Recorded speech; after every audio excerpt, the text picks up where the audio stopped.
Welcome to the Roundtable Consult. I'm your host, Dr. Mark Williams, and I'm joined, as always, by my wonderful co-host, attorney Sonia Madison. Sonia, how you doing? You know, the rain has stopped, even though it has been pouring, not only just weather-wise, but I get the impression that weather really impacts your mood quite a bit. It does. Every time I ask you how you doing, you come back with a weather response. The weather. When it's raining and stormy, and it's hard to focus. You have seasonal. It's sunny. It's not that easy.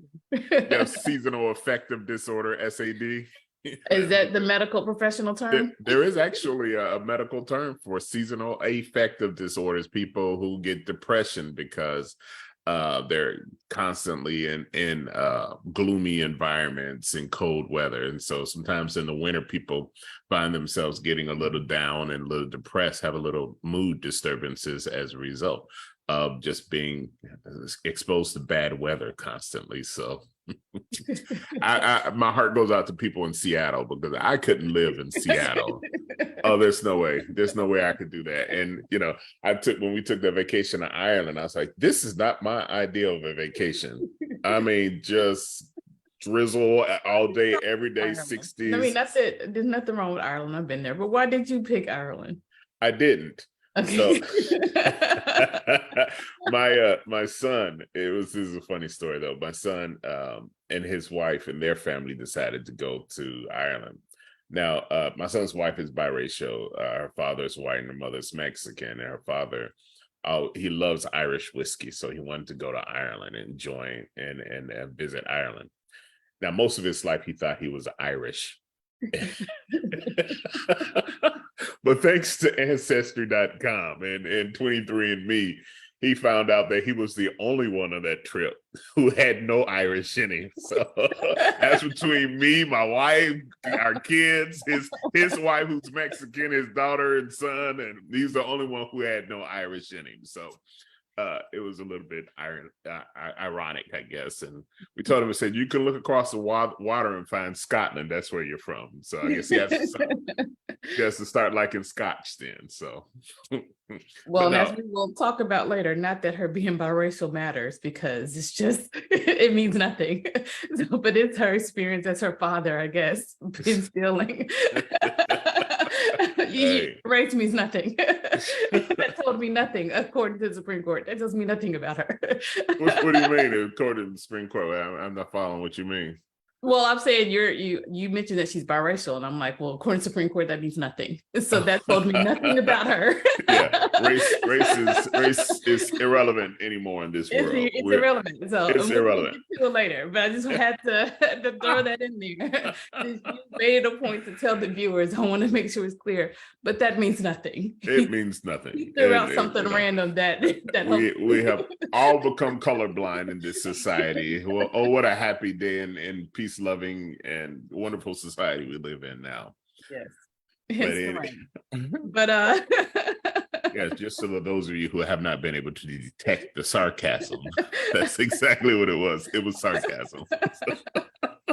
How about you? How have you been this past week? Oh my gosh, I have been worked like a runaway slave that just got caught, and I feel like I got beat as a result of it as well. Man, I mean, they had me operating every day this morning. So you may be aware or whatever, one of my physicians moved to a different state. And I was happy for her, I guess.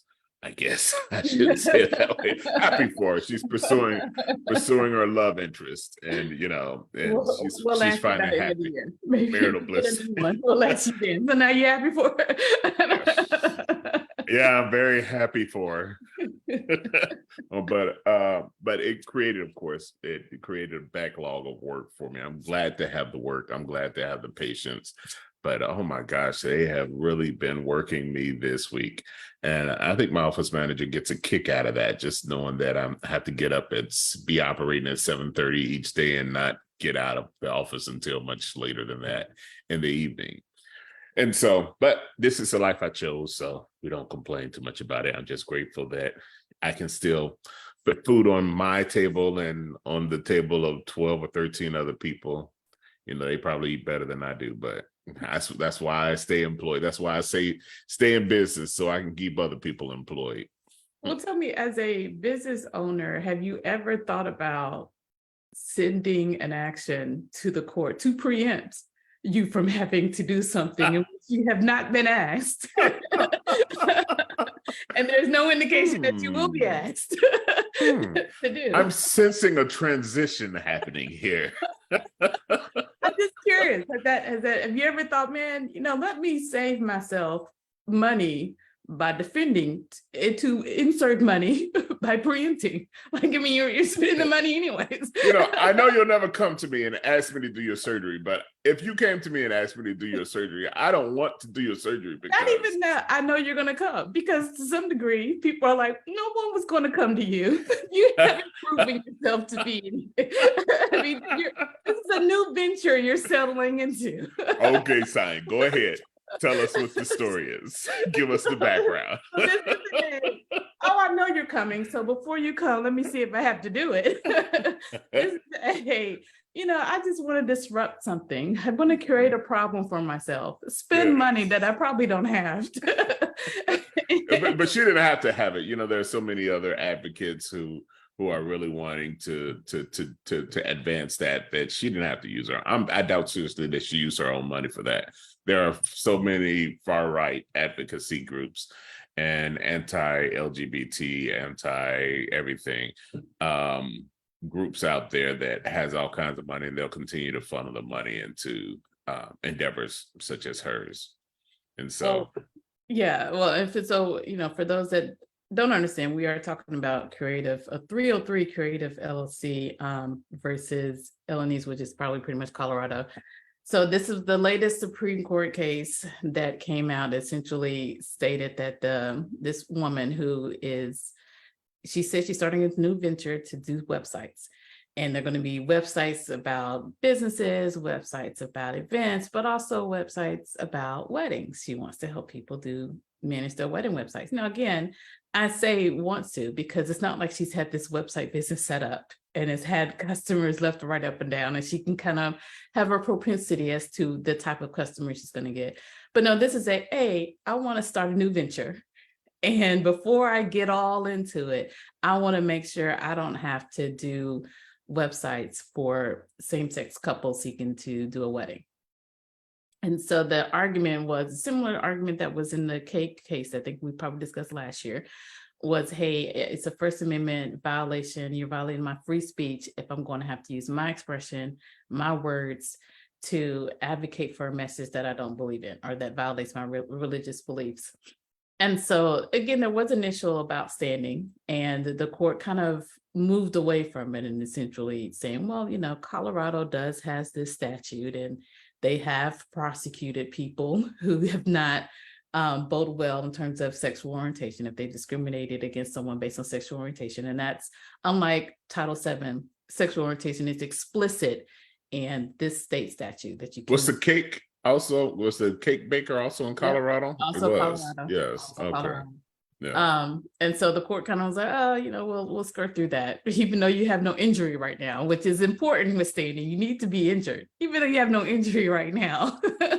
We'll skirt over that and essentially say that, yes, you using your words is a free speech violation. And so you do not have to then do a website for same-sex couples seeking to do weddings if they require your freedom of expression. One of the things, and I remember when we talked about the cake, I kind of understood the cake. And one, there was a couple that came in and asked for the cake. So this is a little different. Again, man. I'm sorry. Eat the cake, Denny, man. And he made it very clear. I mean, all my cakes are plain. He was willing to, hey, you can buy a cake. I'm just not going to make you a custom cake, but feel free to buy any of the goods that are in here. And so I can kind of see that here. I'm kind of like, what if a same-sex couple came to you and said, hey, all I want you to do is set up the site. Here are the words I want. Here's the story that I want to be able to convey in terms of how I met my partner and all this kind of stuff. I mean, what if they give her pretty much the layout and just saying, hey, all I'm asking you to do is put it on the website? I don't know if then that qualifies as your free speech is then being violated, because it's their speech. All they're asking you to do is put it on a platform. And this isn't a platform that you own per se. I mean, it's the internet. And so I'm like, I don't know. I mean, if I was the justice, I probably just would have not taken the case and then wait for a case that actually had some injury. But in this, I'm like, I feel like, and I know we had Eric on last week, I feel like if there was going to be a conspiracy, that would have been evidence of the conspiracy. Yeah, right. It More is. so than random websites that pop up random information. But this is something we can tangibly see and say, really, did you have to do this? It's called strike while the iron is hot, while while the court is conservative. So basically you establish every conservative law, you create circumstances and hypotheticals, even in this case, and have the court to rule on those hypotheticals so that when someday in the future, when the court will no longer be conservative, nowhere near as conservative as it is now, that hopefully, those laws will have already been established and stare decisis. Oh, wait a minute, what was that? Oh, that's gone, isn't it? Oh, the fact that the court ruled on it in the past, and it's been in effect for 40, 50 years really doesn't mean anything now. So yeah, we can change it over if it's a fundamentally different and ideologically different Supreme Court. We don't know how long that's going to be that way because these people are fairly young. It could be a while. But I understand Justice Sotomayor actually, several people, I guess, wrote scathing dissents, but there were a couple of things that stood out to me in this case. So the Supreme Court ruled that it would be an infringement on her free speech to require her to do that. And I guess I get it from the standpoint as being a Christian and being a person who don't want to be forced to do something that I'm morally opposed to doing. I get that argument, but I also understand that when I present my service to the public, then that's a different story. When I'm offering a service to the public and to come to me and say, hey, I want you to provide this service for me. And I discriminate against them and they are a member of that protected group. So I guess the key question is are they a member of the protected group? And so my question to you would then be, how much longer are homosexuals going to be a protected group? Because that's basically what they're saying. That's they think, because there have been white people that will file for discrimination in employment saying, hey, I was discriminated based on being white.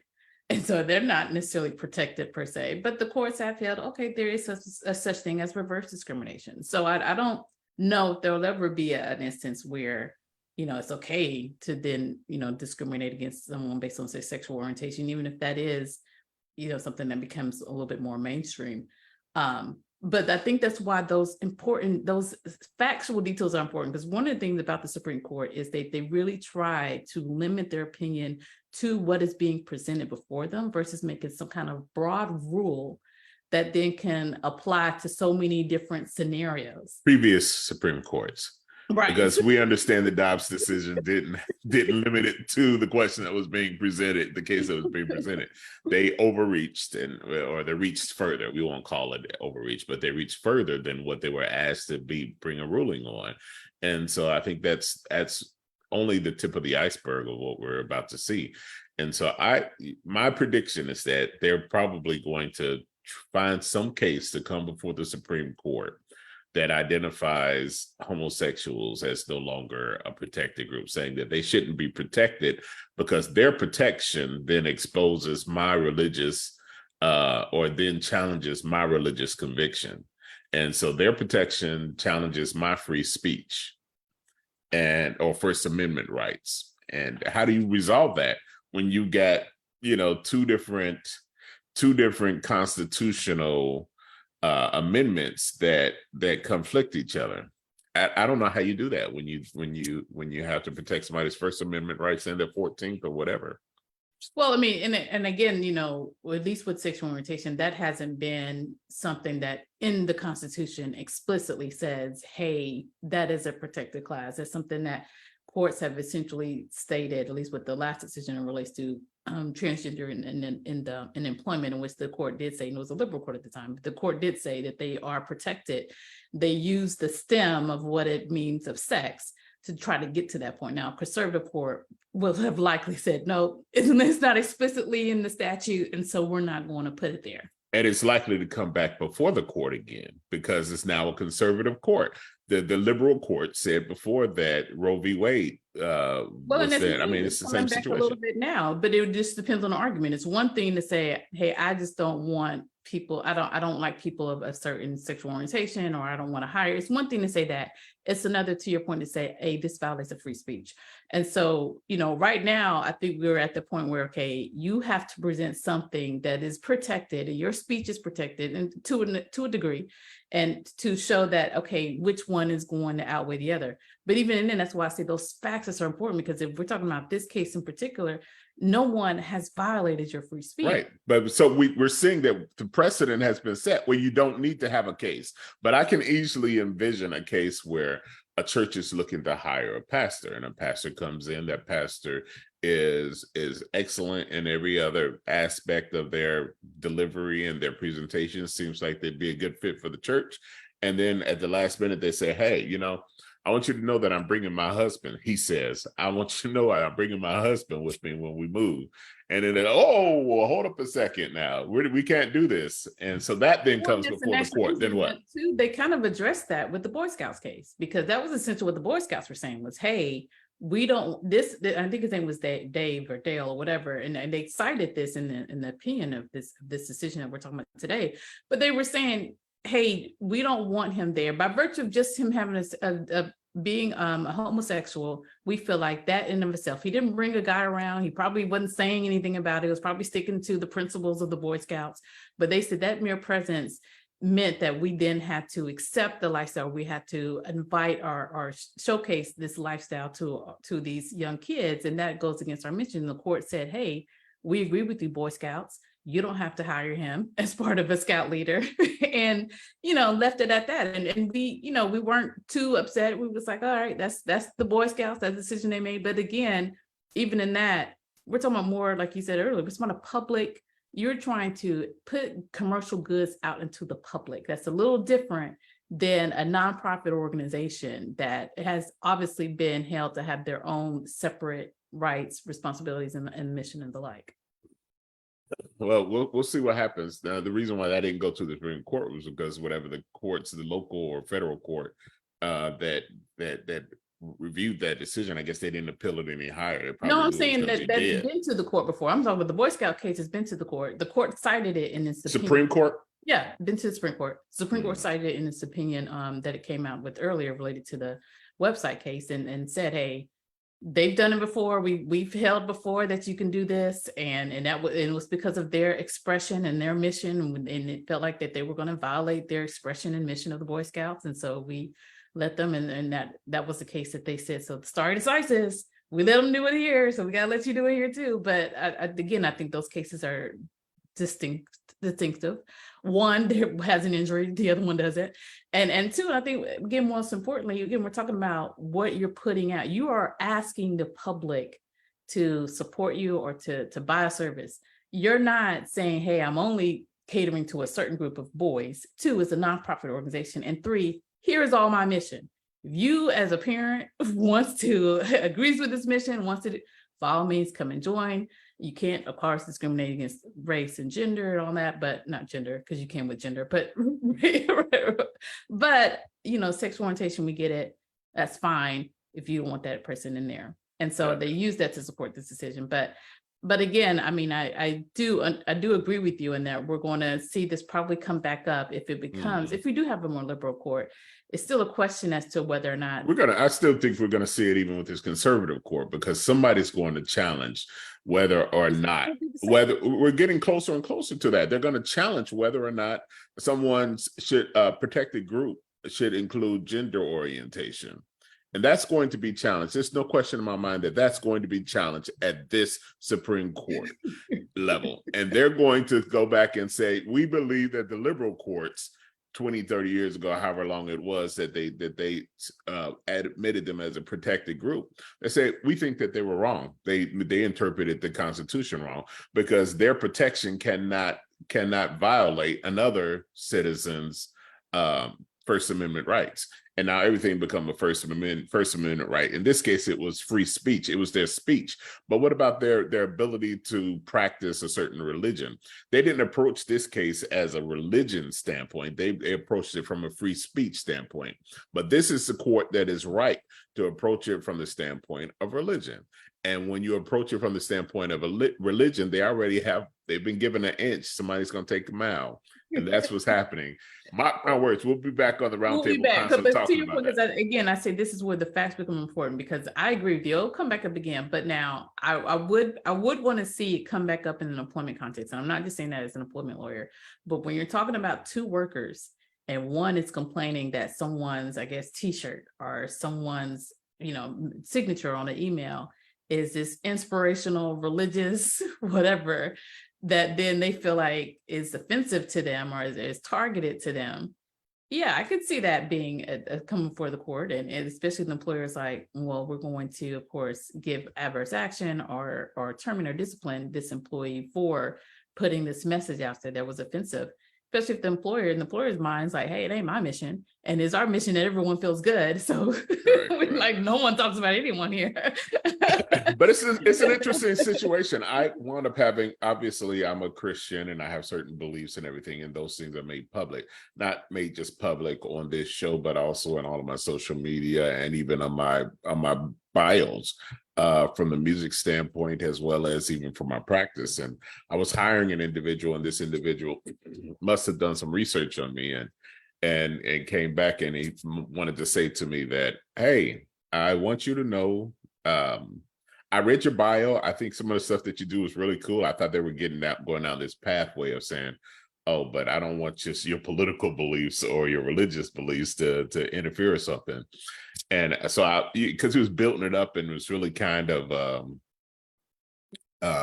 diplomatic diplomatic about it, circumventing the real issue. Yeah.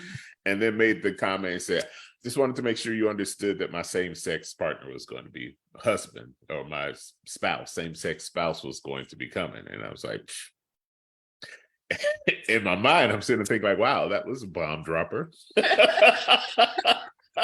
So what did you say? Like, oh, okay. I said, it's not a problem. It's not a problem. And it's not a problem for me. And here's the reason why. It's because I know how to separate what my religious beliefs are and how I function in my home and within the realm of my religion, and how to separate and how to function in the workplace. You can be in the world, but not of the world. And so I don't have to impose my own moral beliefs on it. Scripture tells us that a wise man says that a good soldier does not concern himself with the affairs of the world, but rather he concerns himself with how he can please his God. And I think that when we start introducing our religious beliefs into legislation, and we start making it we start telling the world how the world should behave, we don't have that authority. Our authority, I won't say that authority. That's not our position. That's not our calling. Our calling is to monitor the behavior of Christians, those people who believe the same things that we do. And then I can reprimand you. I can correct you when you are a Christian. But until you accept my ideology, until you accept my religion, my faith, I don't have a right to tell you that you're living in sin, and that I don't have a right to tell you how this world should operate. This is not a theocracy that we live in. And so therefore, I should not impose my religious beliefs into the laws of this country. The law has what it has. I mean, this country has what laws it has. And if the country likes to uphold those laws, then that's what they should go ahead and do. But I think we've got so many challenges now that it really challenges us to be able to separate where you are morally and where you are religiously and from your standpoint of your faith to where you are politically and legislatively. And it seems like it's almost hypocritical when you do that at some point. I was watching, there's a whole litany of anti-gay, anti-LGBT legislation going around the whole country now. This is a medical aspect here too. so I think there are like 20 different states that are now passing laws or have passed laws that ban gender affirming surgery in children and adolescents, even if the parents consent to it. And I get that there are people like Eric and many of my other friends who are very passionate about protecting children. They say that this is child mutilative surgery. Uh, and so that even parents should not be able to allow their children to undergo this type of surgery. And so these things are coming through on the laws and states, and eventually it's going to come up to the Supreme Court, I'm sure. I think just this past week, Arkansas, I believe it was, where a federal judge actually said that the state had not proven its case that they should be able to ban that, because most of what they presented was ideological evidence, where there was a lot of other scientific evidence that supported the position that parents should be able to make these type of decisions for their children. And they had, of course, expert witnesses who come on and talk about this thing called gender dysphoria. Gender dysphoria is where there's an incongruence between the gender that you identify with and also the sex that was assigned at birth. And there's mounting evidence, and I say this with tongue in cheek because I believe that a man who's born a child who's born male should be raised male, should be whatever that means, right? I think that's always the issue, is that whatever that means, because I think we make connotations into what that means that really probably doesn't mean anything. I did want to know, though, as a medical professional, do you consider that abuse? Because I think that's one of the main things that people are saying is gender affirming surgery is essentially child abuse. And I mean, it might be more of a psychological question, but what do you think? So this is where the Arkansas federal judge in Arkansas came out on the matter. They said that the state says that they want to protect the child from abuse, but all the scientific evidence shows that when there is that gender incongruence or gender dysphoria, that those children in adolescence are more likely to be depressed, more likely to attempt suicide, more likely to engage in drug abuse and a variety of other things. And that these reaffirming surgeries, these gender affirming surgeries, in many cases will actually alleviate that incongruence that they're having, or if the child is allowed to assimilate and or to express him or herself in their identified gender, regardless of what their sex assigned at birth was, that you're actually protecting the child. And I was like, wow, because I know that's what the legal experts say, but I'm curious medical, because that's what the medical stuff is support. That's because if you're talking about surgery is I mean, nothing to take lightly, right? Even when we're talking about cutting you open and so in terms of the effects that has on the body, because I mean, I get psychology, but I also get life in general is going to lead people to depression and, whether, I mean, I think as Christians, we understand that because God made it clear, hey, you will be persecuted. Mm-hmm. I'm not giving you this earth so you can enjoy paradise. Paradise is in the aftermath, in the afterlife, but you're here to follow my obedience, whether that conflicts with your personal interests or not.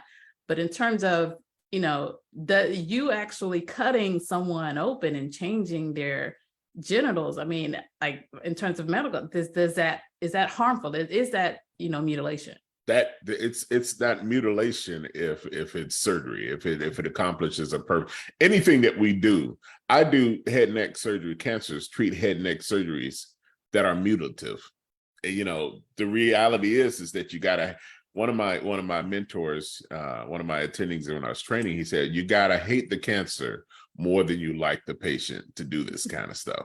Because people with throat cancer, you gotta cut their jaw open, flit it open, and cut part of their tongues out. And some of them will never be able to talk or swallow again, and have to be G-tube fed. And it's very mutilative.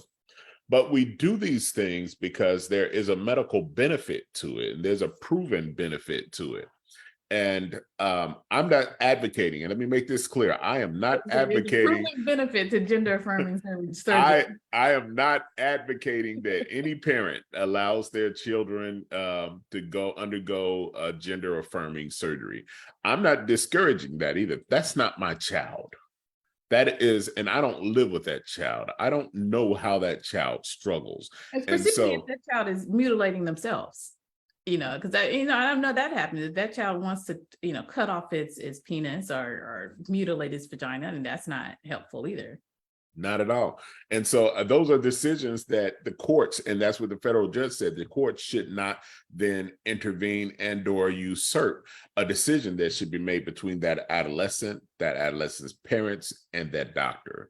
And so each doctor should then, or the doctor should make sure that there's a rigorous discussion and or exploration of alternatives, and make sure that there is a diagnosis that is made and alternatives have failed. Then you say something becomes medically necessary. I thank God that I don't have to be in that situation where I'm making that determination. Somebody might come to me and say, hey, I want to have feminizing vocal surgery. And that's a real thing right now. So me and head and neck, I'm sitting thinking like, I'm nowhere near the genitals, but but men who undergo transgender surgery and become female, who also still have a lower pitched voice, may want to have their voice feminized. And there are surgical procedures that do that. Now, fortunately, I'm not trained to be able to do that. And so, fortunately, and you're not making any efforts to remedy that. Exactly. But yeah, you'd want somebody who's actually trained to do it, someone who does it regularly. And so that's my escape from it. But I can't imagine what would happen if the court said, you must do this type of surgery. If I'm a OB who's opposed to abortion, and the courts come to me and tell me that I have to perform an abortion, then there's a problem with that, because so now that's an expression. You performing an abortion as an expression now? It could be an expression. No, what I'm saying, it's still a First Amendment infringement, because now you're forcing me to do something that violates my First Amendment right. That's what I'm saying. Freedom of religion. Your performance of the abortion is an expression of your First Amendment right. Yeah, but not speech, but religion. And so it's just you perform an abortion. If you're not trained to do it, then hey, that's your answer. I'm not trained in that. But if you're trained to do it, then you've already violated your religious belief anyway. It to some degree, and I remember this kind of came up with the clerk up in Kentucky when she did not want to issue those marriage licenses, because she said that would violate my religious beliefs. And I agreed with the court in that, okay, well then you don't do that job. You leave the job and go express how you want to. But if that is your job description, to issue these licenses in accordance with the law, and I would say the same thing to to your profession. Hey, if you're trained to do this and it is your requirement to do what's in the best interest of your patient, to your point, at what point does the interest of the patient outweigh your religious belief? Yeah, that's becoming a challenge there. I just don't understand it. It's, as I was telling Doris this morning, I said there are so many things that are coming before us that challenge us from our moral standpoint, but then legally, you can't marry the two of them.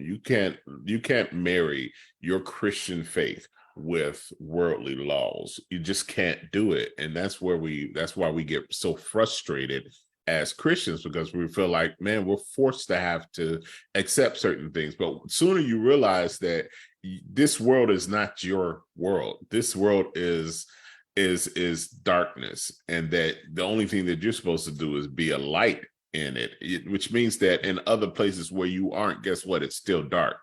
And the only way that the world is light is when you're around and for the period of time that you're around.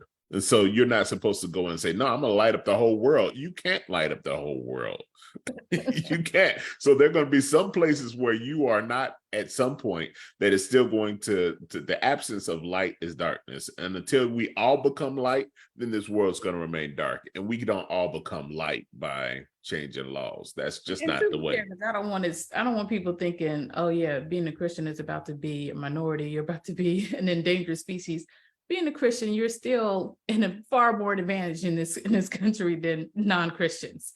So I don't want people, because that's to me what's happening with the affirmative action, which we'll get to later. But I don't want people to think, oh, because the protection of one means that then I'm being treated as this, neglect, and now all my rights are being erased. That's how it's perceived, though. But that's not true. That's what I'm saying. That's what you think, but that's not the reality. The reality still remains that Christians in this country are still treated more favorably than non-Christians. And so to take you that, can't convince a lot of conservatives of that. It doesn't mean that that's still. I mean, again, this court has proven which is more favorable here. So I mean, you can believe what you want to believe, but I'm just saying the facts are the facts.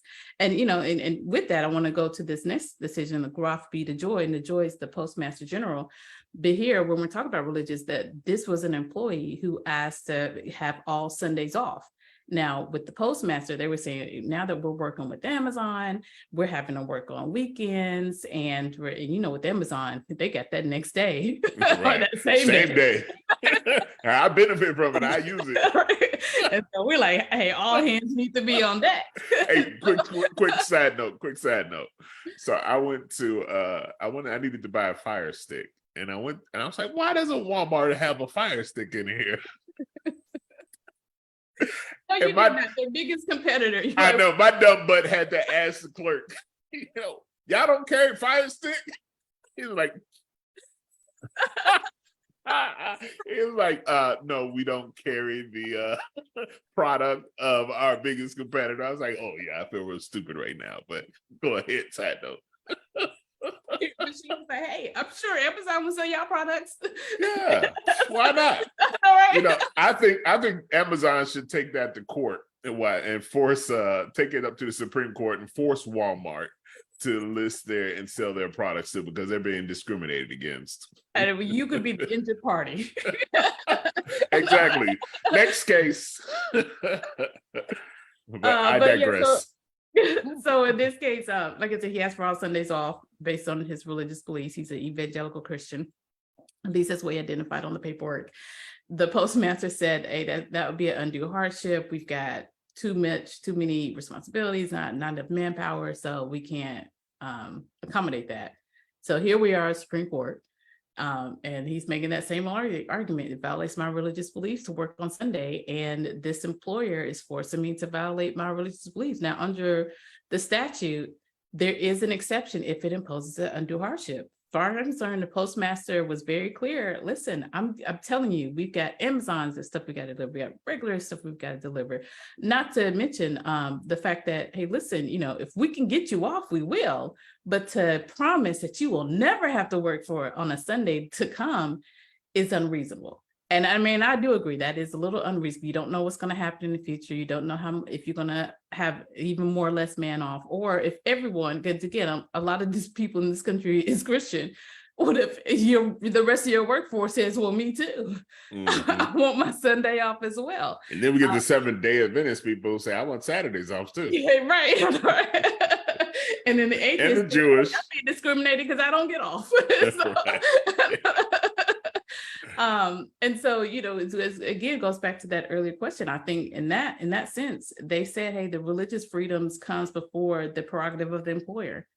And again, I'm not, as someone who's a Christian, I don't necessarily agree with that decision. I do think, again, if you can, definitely let them off, but I do think there should be, and there typically is, this catch-all that says, but hey, if our profits are going to suffer, we can't do that. And an employee is welcome to go to another employer who will be willing to give them those Sundays and play. I mean, they aren't denied the opportunity to work elsewhere. They can go, they can find another job and say, hey, it's because I didn't want to work on Sundays. And the Supreme Court agreed that the job has to let him be off on Sunday. With the employee. So yes, they have. Oh, wow. That's what I said. I don't know. That's a slippery slope. That's what that I said. Is a slippery slope. That is.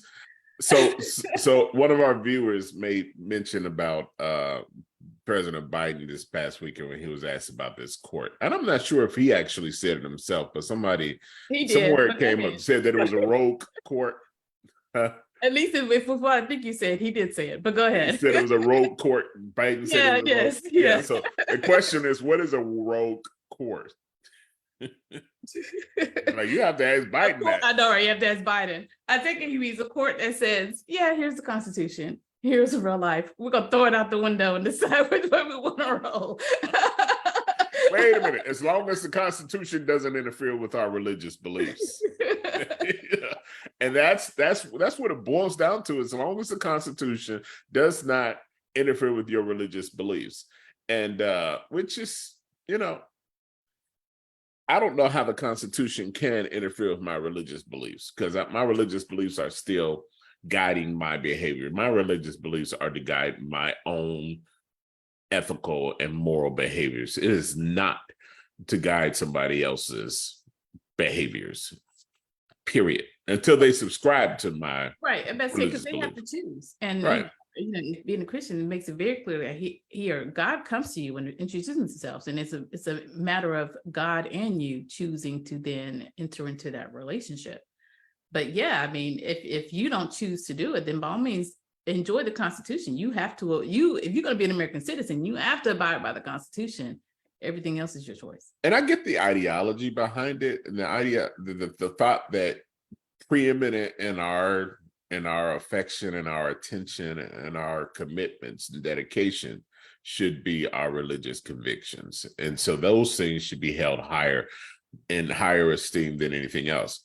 But you shouldn't expect to be protected necessarily, because Christianity tells us that we shouldn't be expected to be protected because of our religious belief. If anything, it tells us that we should be expect to be persecuted because of our religious beliefs. But yet we've got a whole group of people who think that, hey, now that we have our opportunity, let's find ways to protect our religious beliefs and protect us. And they're looking at the wrong, I think Jesus said, he who tries to save his life will lose it, but he who will lose his life for my sake will gain eternal life. And I think what we're seeing is that we've got a lot of conservatives who are trying now to protect and insulate themselves from the persecution that the Bible says, hey, this is just part of what you signed up to be. And Eric is always like, you want to wear it like a badge of honor. I was like, well, we should. You should. Yes, we counted the blessing. Despite what you're doing to me. You're blessed when he said you're blessed when men revile you. Consider yourself blessed. Count it a blessing when men revile you and speak all manner of evil against you. Count yourself blessed. You don't believe the Bible if you think that you should try to stop people from doing that stuff. You don't believe the Beatitudes, right? Jesus made it clear. And I do want to just make sure it's clear with that decision. What the court is saying is, listen, yeah, you may suffer some undue burden, but it's not substantial. They say that you're not showing us a substantial amount of cost. And again, to me, those are subjective terms. Like substantial to me maybe not be substantial to the court. And I feel like the postmaster was saying, no, this is substantial. We're talking about every Sunday, and I don't know what the future holds. So, and we don't know how many other of our, don't know how many of my other I don't know how many atheists I have in my right. In my I'm not supposed to ask, right? Exactly. Exactly. So I mean, I get an influx of a whole bunch of other Christians saying, well, I want my Sundays off too. Exactly. That's what's about to happen, it. And then because I'm already like, well, one person was substantial. So at what point does it become substantial for the court? So yeah, we'll find out on that. We will find out, no question, because there are going to be many other people who say, I want Sundays off too. Oh, I know. That was the point. That's what I was like, though.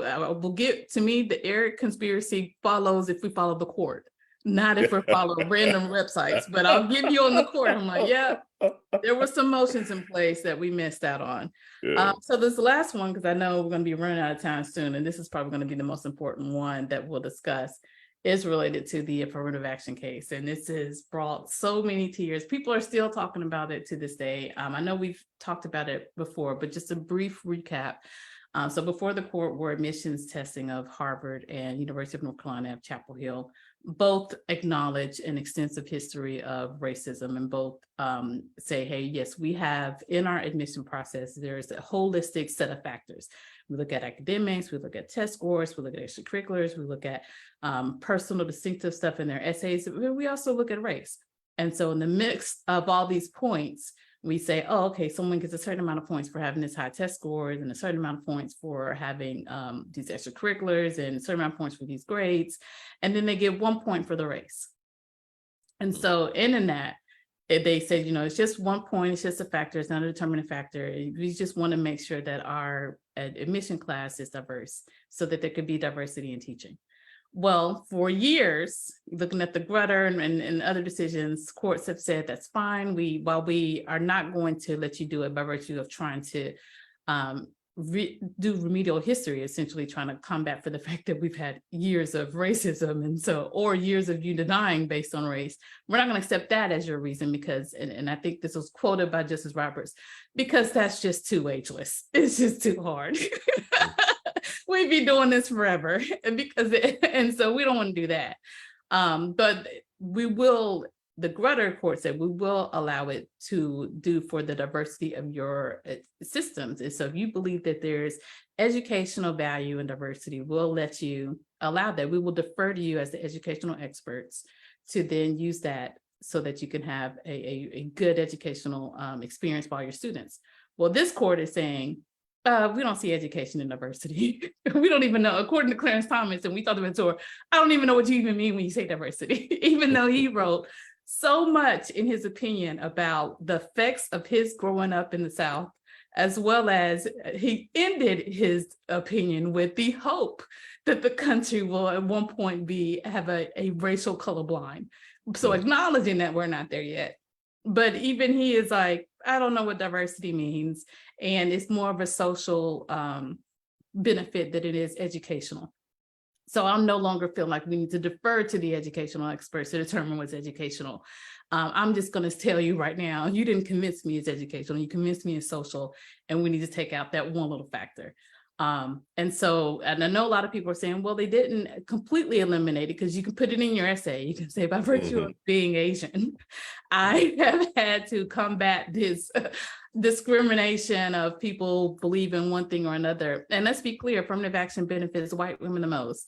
So you can then, by virtue of being this white woman, I have had to endure Me Too and all this, but I've excelled nonetheless. So you can still throw that in your essay. But again, what the university has to then say is, okay, we accept your experience that you had to overcome that diversity, not we're giving you this point because you have said that you're Black or female. But they put a lot of material as it relates to Black people. And that to me is what harmful, because there's this whole narrative when you read the decision, you really leave thinking, okay, so yes, Black people are inferior. It's going to drop drastically, and they're just going to have to recognize, sorry, you're the inferior race. You're just not as smart as us. Instead of, again, recognizing the history of this country and why we are where we are. And if you want to know more about critical race theory, I encourage you to read Justice Ketanji Brown Jackson's opinion, who gives a beautiful history on how race has been a factor in this country for so many years as it relates to housing, as it relates to medicine, as it relates to politics, as it relates to the law,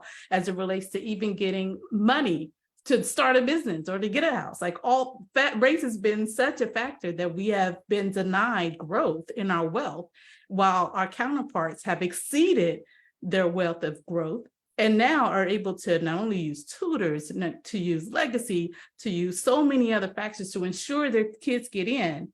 And you're telling us the only thing that we have is, hey, you better have a top SAT score because that legacy person is going to get in over you if their SAT score is lower than yours. And so, I mean, obviously, I don't agree with the decision. I mean, I know I'm about to get on my rant. I don't agree with the decision. I definitely was disappointed, as I'm always am with Thomas, because I'm like, not only you, like, I felt like he was enjoying writing this decision. I felt like he was just, it was a stimulation that. It's one of the reasons why he's on the court right now. Right. He was like, this is my Super Bowl. This is why I'm here. I'm saying he would not have been on the court when he got on the court had it not been for affirmative action. He even said, which was quoted in a Washington Post article, he even said, if it wasn't for an affirmative action program, I would have not had the career trajectory that I have. I wouldn't have gone to this law school. I wouldn't have been in, and perhaps even the ELC, because he worked for the ELC, he was denied opportunities despite having the law school degree from Yale, denied opportunities, but he acknowledges that affirmative action is why I'm here. But then in his opinion, and it's also why I'm going to dismantle it, because everyone thinks that that's why I'm here. Yeah. And I mean, I don't know what you do with that. Now here's the problem. I'm torn on this one, and partly, and I posted something this morning, and that is that as humbly as I know how to say this, I know for a fact that I'm smarter than and a better surgeon than many of my white colleagues.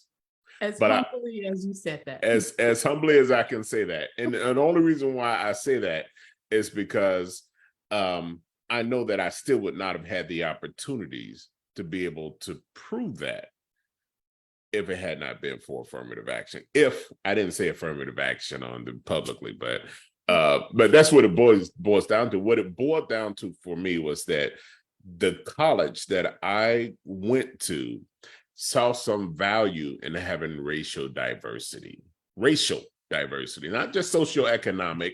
And this, granted, I understand that there's some poor white people who come from a more being poor will get you a point, right? So yeah, but rich black person, poor white person, y'all on the same level now. Yeah, but but economic status, socioeconomic status is not a protected group. And so I'm just saying it'll get you a point on that admission process. It'll get you a point. Yeah, but your poor economic status, that gets you a point as well. But that's the point. That's the point that they were trying to make, and say that they can still consider the hardships that you overcome and everything in order to get there. But that's not what got me into that medical school. Yes, because if they just wanted poor people, they could have gotten a lot of poor people. They could have gotten people who come from backgrounds that was much poorer than me. But this college specifically determined that they wanted to increase their racial diversity. And I don't see a problem with an institution saying, hey, I want to have a racially diverse institution. And if you don't, as a result of that, if you don't specify that as a goal or as a mission, then it will never happen. And even if you do state it as a mission, you can never really make it happen if you don't consider race as one of the factors. How do you accomplish the goal of racial diversity when you can't consider race in terms of admission? You can't do that. And so now here it was, I was the second African-American in 2002, only the second African-American to graduate from the University of Cincinnati's combined MD PhD program. And I'm sitting there thinking, like, why should this be? Of course, I wasn't the only smart African-American who did that. But the problem was that in the past, they really didn't consider, hey, racial diversity. We don't care about having any type of racial diversity in our schools. And it does provide some benefit, I do believe, to have just the exposure of different people from different backgrounds. The guest that we had on, the dermatologist, I mean, when she talked about how for so long people are focused on, again, fair white skin, and they're not looking at, again, black skin is a little different, particularly with hair, with nails, even with the skin. And so unless you, again, have people come in of different skin tones, all different backgrounds, but including skin tones, to say, well, hold on, are we looking at this? Are we looking at this? You continue to then have a disparity among the public as to the services that you can provide. And that's why for so many, even now, Black maternity is much likely to lose a Black woman in childbirth than a white woman. And I do think having a diverse set of people helps bring those, hey, can we do research on this? Because that was one of her research that she did on her PhD. And you hear a lot of minorities, they focus on some of those racial disparities in their research when they're earning professional degrees. Now, well, I think it was one of the justices, it may have been Clarence Thomas, who made the comment, you can't end discrimination by employing discrimination. And I think they said racism using racism, but I don't know that obviously it's not racism when you say that we're denying a white person. White people are not oppressed by affirmative action. Okay? Exactly. So I paraphrased it into discrimination. So you can't end discrimination by discriminating. And to that extent, I understand. I'm like, okay, yeah, well, if people are actually discriminated against getting into this institution because they're white, I get how people will be upset by saying, hey, I can't get an opportunity because I'm white now. And because everybody else. That's just how you see it. Because and that's why I think it's so important to have, because I think, again, you read a Ketanji Brown Jackson, or even if you read Clarence Thomas, it's not by virtue of the fact that you're white. It's by virtue of the fact that this university has an interest in the racial diversity of their students. So you don't contribute to the racial diversity. And to me, that is less likely to lend itself as a discrimination as, okay, hey, I'm not what they were looking for. But so can racial diversity be free speech? There is multiple people like you at this university. So it's not as if they were saying, oh, we're not going to accept anyone. They really focus a lot on Asians, which again, I found interesting because again, if you look in the opinion, they do a breakdown of Harvard's admissions, and it's usually 10%, 11%, I think as high as maybe 12% African-American. But when it came to Asian, it was like 18, 19. And so to me, like, if you're an Asian, I'm like, the person getting your job is the white person. It is not me. Or the person that's getting your seat at Harvard is the white person. Or that white legacy, that white donor, that is the person that got your seat, not me. And so I just wanted to make sure that, again, that's why it's so important to have a diverse set, because then you get a diverse set of perceptions. I don't think we can disagree that if you deny me a bank loan by virtue of the fact that I'm Black, I think we can agree that's oppressive, that's racist, and that's discriminatory. But I think we can disagree and have conversations about, as we're doing now, whether schools should have an interest in the racial diversity makeup of their student body. Well, you know that extends to so whether you can have economic programs, whether a bank can have minority loans, whether schools can have minority scholarships. It's all those things are coming. And so you can't have incentives that now foster or help to create environments of racial diversity, because then it's discriminatory based on race, which is an issue. Now, interestingly, like you mentioned before, you said they didn't do anything to stop legacy, even though that's discriminatory. But I guess class is not a protected group right now. That money, hey, you got more money, we can't say nothing. We can't protect you. We can't protect you if you're poor. I know someone who should be protected, the poor. That's what the Bible tells us to do, is to protect the poor from the abuses of the rich. I'm sure that they will admit poor people without giving them any money, knowing that you're not coming. I do want to get to this one last comment from a visitor, and he said, from a viewer, and he says, how is it that the military academics can target diversity over and colleges and universities can't?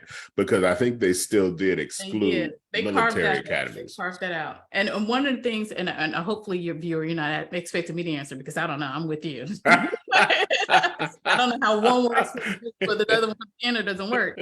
But she also, Ketanji Brown Jackson, made it clear, when you're looking at the racial demographic of North Carolina, the Black people that are admitted don't even match the racial demographic. It is far less percentage of Black people admitted to UNC than they are residents of UNC.